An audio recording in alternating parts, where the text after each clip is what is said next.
Hola muchachos, bienvenidos al curso Estática para Arquitectos. El tema que vamos a ver en este video es la resultante por descomposición de fuerzas, elaborado por un servidor, el ingeniero Pablo de León Cepeda. Bienvenidos y comenzamos. Vamos a ver primeramente unas definiciones de término que son los que vamos a estar utilizando por aquí en el trayecto de este tema, de este video, para comprender un poquito mejor. Empezamos por el concepto de la fuerza. Es una magnitud vectorial que va a medir la intensidad del intercambio del movimiento lineal que se presente entre dos partículas. Por otro lado, es un agente capaz de modificar la cantidad de movimiento de un cuerpo. Su unidad de medición va a ser el Newton, en honor a su descubridor, el señor, el científico Isaac Newton. Vamos a resumir un poquito lo que es la fuerza. Fuerza, pues entendemos, yo creo que claramente el concepto de la fuerza, más sin embargo, es lo que yo estoy aplicando como fuerza en newtons para poder llegar a mover un objeto, siempre y cuando éste se maneje en una manera rectilínea. Es la cantidad de fuerza, la cantidad de presión que estoy ejerciendo para poder lograr ese objetivo. Una fuerza resultante. Si sobre un cuerpo actúan varias fuerzas, se pueden sumar las mismas de forma vectorial, como una suma de vectores, obteniendo así la fuerza resultante o ese valor, es decir, el equivalente a todas las demás. Si la resultante de fuerzas es igual a cero, el efecto es el mismo que si no hubiera fuerzas aplicadas. El cuerpo se mantiene en reposo o con un movimiento rectilíneo uniforme, es decir, que no se modifica su velocidad. Para esto voy a hacer uso de este siguiente ejemplo muy simple. Imaginemos que tenemos un vehículo el cual está descompuesto, pero lo necesitamos empujar para llevarlo a algún taller o llevarlo a reparar, no lo sé. Estamos nosotros colocados en la parte trasera, es decir, en la cajuela de ese vehículo, y lo vamos a empujar hacia adelante. Lo empujamos con una fuerza quizás de 8 newtons. Y el carrito lo empezamos a desplazar en un movimiento rectilíneo, pero un compañero de nosotros se pone o está en la parte frontal o en la parte delantera del vehículo, es decir, en el cofre, y él también está empujando el vehículo, pero ahora en sentido contrario hacia nosotros, aplicándole una fuerza de 2 newtons. Recuerden, nosotros 8 y él aplica 2 newtons, de tal forma que nosotros lo vamos a aplicar de esta manera o en esta dirección hacia la derecha de 8 newtons y él de 2 newtons hacia la izquierda. Por lo tanto, como que el vehículo va a moverse y no moverse, vamos a calcular su resultante de una manera rápida. Viendo esa sumatoria de fuerzas, pues si yo aplico 2 y él en sentido yo aplico 8, perdón, y él en sentido contrario 2, pues entonces voy a hacer los 8 menos 2 newtons que tengo por ahí y mi valor de la resultante va a ser 6 newtons. Ese valor vectorial. ¿Y hacia dónde se va a seguir moviendo? Pues como yo estoy aplicando 8 y 8 es mayor a 2 que mi compañero está aplicando, mi movimiento se va a desplazar hacia el lado derecho por las cantidades mayores con una fuerza de 6 newtons. Así básicamente este ejercicio. Vamos a ver ahorita otros a continuación. Continuamos con otra definición de término, el cual tiene que ver con el equilibrio. ¿Qué significará el equilibrio? Pues cuando un objeto no está acelerado o no se está moviendo. Y entro en dos situaciones. Cuando el vehículo o la partícula, perdón, se encuentra en reposo, y otra cuando el objeto se mueve con una velocidad constante en una trayectoria rectilínea. También se dice que está en reposo. Tiene un movimiento, pero es constante. Y está en una trayectoria rectilínea. Aplicaciones en donde puedo aplicar yo todos estos conceptos que vamos a ver a continuación. Bueno, se muestra el siguiente diagrama como el ejemplo del vehículo, en el cual tengo una caja postrada sobre una superficie plana a la cual se está aplicando hacia la izquierda una fuerza 1 de 12 newtons y hacia la derecha dos fuerzas, una fuerza 2 de 8 newtons y una fuerza 3 de 4 newtons. Tenemos por ahí varias direcciones, hacia la izquierda, hacia la derecha. Si yo saco o sacamos una fuerza resultante sobre las fuerzas que actúan hacia la derecha, pues yo sumo el 8 más el 4, me vienen a dar 12 newtons, por lo tanto hay una fuerza hacia la derecha de 12 newtons. Pero ¿qué pasa? Hay otra fuerza de 12 newtons en sentido contrario, por lo tanto las dos fuerzas actúan una hacia la izquierda, otra hacia la derecha, dejando mi caja en reposo, es decir, no se está moviendo ni hacia la izquierda ni hacia la derecha. Importante destacar que hice a un lado los conceptos de fricción, es decir, no hay nada que impida el movimiento de esta caja sobre la superficie plana que tenemos por aquí. Otra aplicación que podemos ver es el siguiente sistema, el siguiente diagrama, en el cual se están aplicando dos vectores, un vector 1 o una fuerza 1 aplicada en esta dirección, y un vector 2 o una fuerza 2 aplicada en esta dirección, y se ve representada la dirección de esa fuerza resultante producto de estas dos fuerzas que están por aquí. ¿Cómo se calcula la dirección? Muy simple, un ratito la vamos a ver, pero se los adelanto. Si yo lanzo una paralela a esta fuerza 1, que viene siendo en esta dirección, esta línea punteada, y la pongo al final de esa fuerza 2, de igual forma, al final de la fuerza 1, lanzo una paralela a esta fuerza 2 y se forma esta especie de cuadrado. Bueno, la fuerza resultante o la dirección va a ir del centro o del origen de mi sistema hacia la intersección de esas dos paralelas o esas dos magnitudes. Así es como ponemos la dirección de esa fuerza resultante. Falta calcular el valor.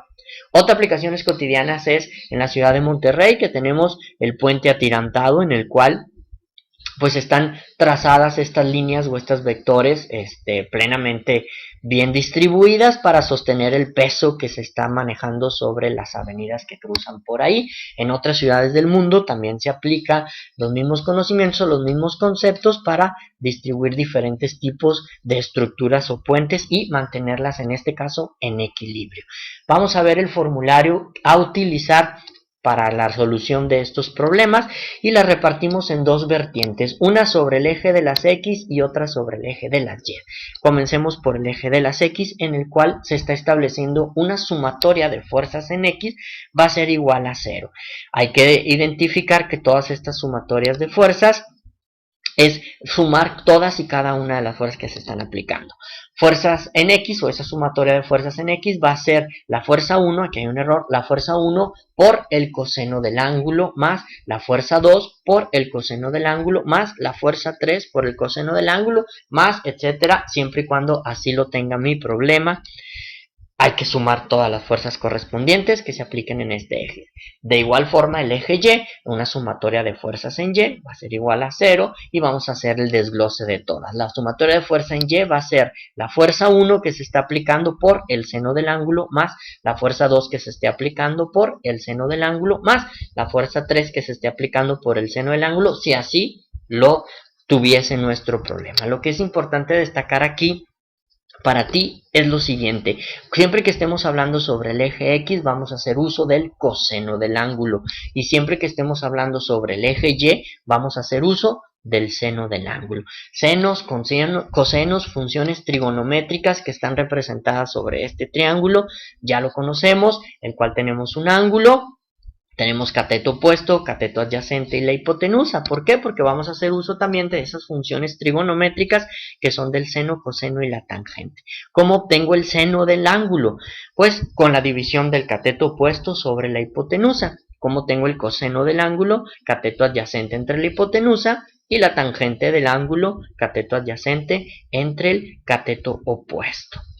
Bien, estas son las fórmulas que vamos a hacer uso a continuación para resolver el siguiente y simple ejercicio que dice: calcula la fuerza resultante y el ángulo de inclinación del siguiente sistema de vectores. ¿Cuál sistema? El que se está apareciendo a continuación, en el cual tengo un plano cartesiano aplicando una fuerza 1 de 80 newtons con una inclinación de 30 grados y una fuerza 2 de 100 newtons aplicándole una inclinación de 60 grados. Bueno, vamos a analizar primero, o vamos a trabajar sobre el eje de las X.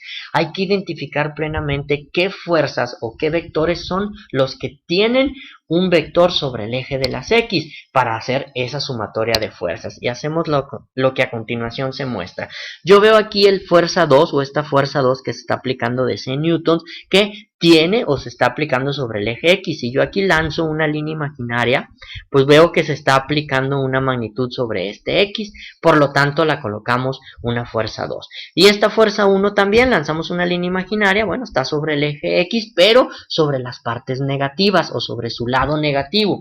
Por lo tanto, esta sumatoria se hace una resta, dado que el signo negativo de la dirección donde se está aplicando esta fuerza 1 me lo convierte en negativo. Recordemos la multiplicación de los signos: más por menos te da menos. Vamos a sustituir los valores.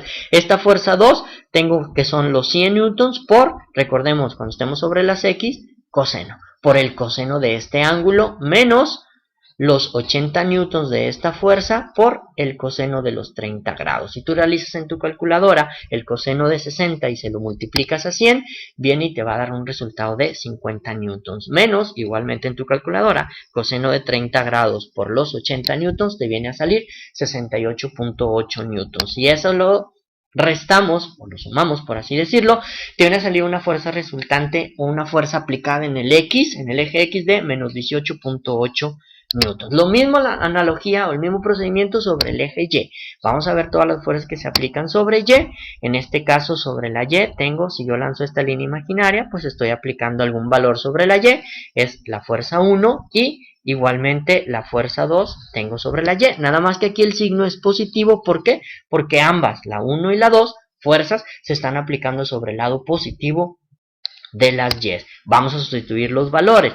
La fuerza en Y va a ser igual. El valor de la fuerza 1, 80 por el seno de 30 grados. Recordemos, al momento de hablar de las fuerzas o del eje Y, vamos a hacer uso de los senos.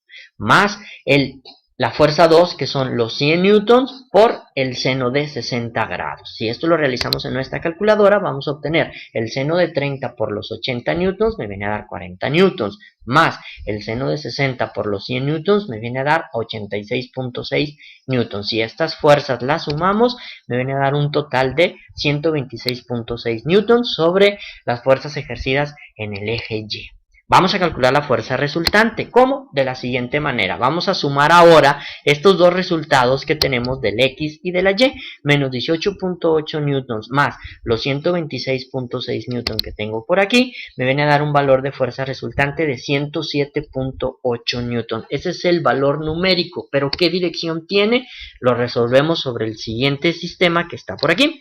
Si lanzamos una paralela a la fuerza 1, al finalizar de la fuerza 2, la colocamos de este lado. De igual forma, cuando finalicemos la 1, lanzamos una fuerza paralela a la fuerza 2, una línea punteada, tenemos este cuadrito y decíamos que del origen hacia la intersección de ellas es la dirección de esa fuerza resultante con un valor de 107.8 newtons. Lo que es importante destacar aquí es lo siguiente. Recordemos que aquí en esta fuerza X me salió negativa y esta Y me salió positiva. Por lo tanto, esta Y está actuando sobre el lado positivo de las Y y esta está actuando sobre el lado negativo, de tal forma que en este cuadrante es donde me va a salir la resultante y efectivamente aquí lo estamos desplegando. Bien, con esto calculamos la fuerza resultante, pero me piden también calcular el ángulo de inclinación o ese ángulo de la resultante y lo hacemos a través de la siguiente ecuación.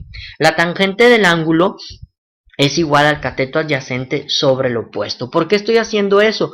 Porque si vemos o detectamos aquí esta línea roja de esta fuerza resultante y esta fuerza 2 con esta paralela que está por aquí, estamos haciendo un triángulo, el mismo triángulo que veíamos en la sección de las fórmulas, de tal forma que yo sé que aquí hay un ángulo de 90 grados y aquí este es el ángulo que yo quiero calcular. Si hacemos el uso de la tangente va a ser el cateto adyacente sobre el cateto opuesto, que de estos tenemos los valores plenamente identificados y lo vemos a continuación. ¿Cuánto vale el adyacente? Que viene siendo este que está aquí, pues vale 100 newtons. ¿Y cuánto viene siendo el valor del cateto opuesto, que es el que está aquí? 30 newtons, porque estas dos son iguales, recordemos. De tal forma que si hacemos los 100 entre los 80 me va a salir un valor de 1.25. A ese valor de 1.25 lo tengo que despejar de esta variable. Acuérdense que yo tengo que calcular el ángulo de inclinación. El ángulo va a ser igual a la tangente inversa del 1.25. Me viene a resultar 51.34 grados. Este es el ángulo de aquí. Pero si yo lo quiero ver desde el eje de las X, pues le sumo los 60 grados. Al 51.34 más los 60 grados me viene a dar el ángulo desde el eje X hasta la resultante de 111.34 grados. Con esto resumimos este ejercicio y no me resta más que darle las gracias y cualquier duda estoy a sus órdenes. Gracias, saludos.